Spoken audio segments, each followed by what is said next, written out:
중개를 하는 입장에서 내가 어느 구역에 중개를 하는데 권리 산정 기준일을 모른다는 것 자체는 말이 안 됩니다. 이런 것을 꼭 잘 파악하고 있어야 됩니다.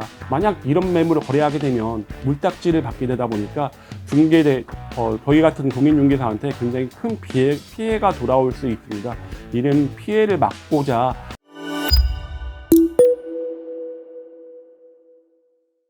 네, 안녕하세요. 저는 네오비 중개 실무 과정을 마치고 새롭게 중개업에 뛰어들어서 이제는 재개발 재건축의 이름을 좀 알리고 있는 대전에서 재개발 재건축 전문으로 중개하고 있는 민경환이라고 합니다. 대표님, 권리 산정 기준일은 어떻게 알 수 있어요? 권리 산정 기준일은 도시 및 주거환경정비법 제77조에 나와 있는 주택 등 건축물을 분양받을 권리의 산정 기준일입니다. 구역 지정 고시가 있는 날이 대부분인데요. 간혹 투기를 억제하기 위해서 시도지사가 기본계획 수립 후 정비구역 지정 고시 전에 따로 정하는 날을 건축물을 분양받을 권리로 정합니다. 그러니까 이 권리 산정 기준일은 굉장히 중요합니다. 이 기준일 이후에 토지의 분할, 다세대 주택으로 전환, 건축물과 토지의 분리소유, 나대지의 다세대 주택 등이 건설하게 되면 각각 분양 대상자가 되는 게 아니라 전체 한 명만 분양을 받을 수 있습니다. 그러니까 권리 산정 기준일은 정확하게 알고 있어야 됩니다. 나대지에 한 명이 소유하고 있다가 권리 산정 기준일 이후에 다세대 주택으로 건설이 되어갖고 8명이 소유한 경우는 아무 문제가 되지 않습니다. 하지만 나대지를 한 명이 소유하고 있다가 권리 산정 기준일 이후에 다세대 주택으로 건설이 돼서 한 8명 정도가 각각 분양 대상자가 되는 경우에는 이 8명이 공유로 하나의 주택을 나중에 신축 주택을 받다 보니까 이것을 확인하는 게 굉장히 중요합니다. 중개를 하는 입장에서 내가 어느 구역에 중개를 하는데 권리 산정 기준일을 모른다는 것 자체는 말이 안 됩니다. 이런 것을 꼭 잘 파악하고 있어야 됩니다. 만약 이런 매물을 거래하게 되면 물딱지를 받게 되다 보니까 저희 같은 공인중개사한테 굉장히 큰 피해가 돌아올 수 있습니다. 이런 피해를 막고자 이렇게 정확한 정보를 알고 있는 것도 굉장히 중요하다고 생각이 됩니다. 대표님, 비례율과 추가 분담금은 무엇인가요? 비례율 같은 경우는요, 정비구역에서 사업성이 얼마나 좋은가를 나타내는 지표이기도 합니다.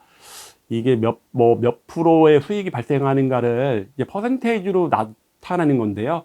이게 종후자산평가에서 사업배를 뺀 금액을 종전자산평가로 나눈 금액에 100을 곱해서 퍼센테이지로 나타냅니다.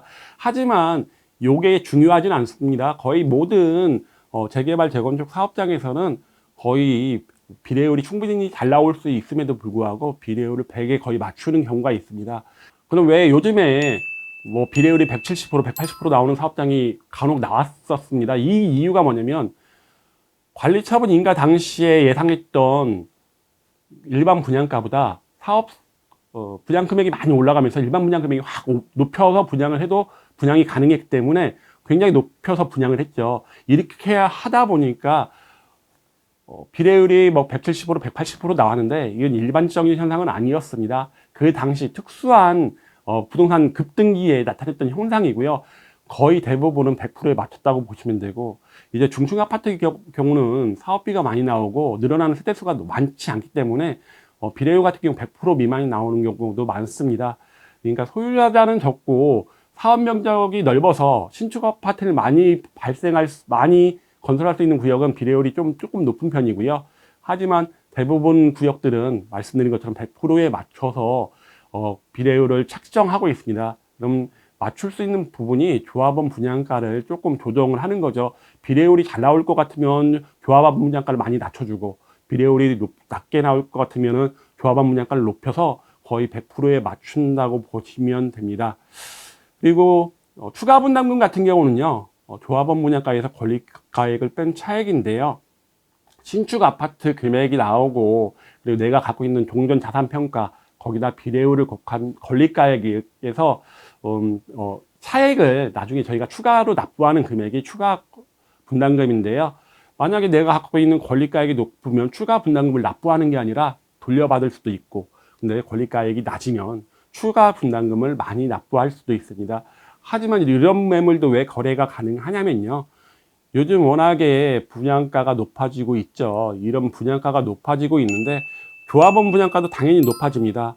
하지만 어느 구역, 사업성이 다른 구역마다 좀 다 차이는 있겠지만요.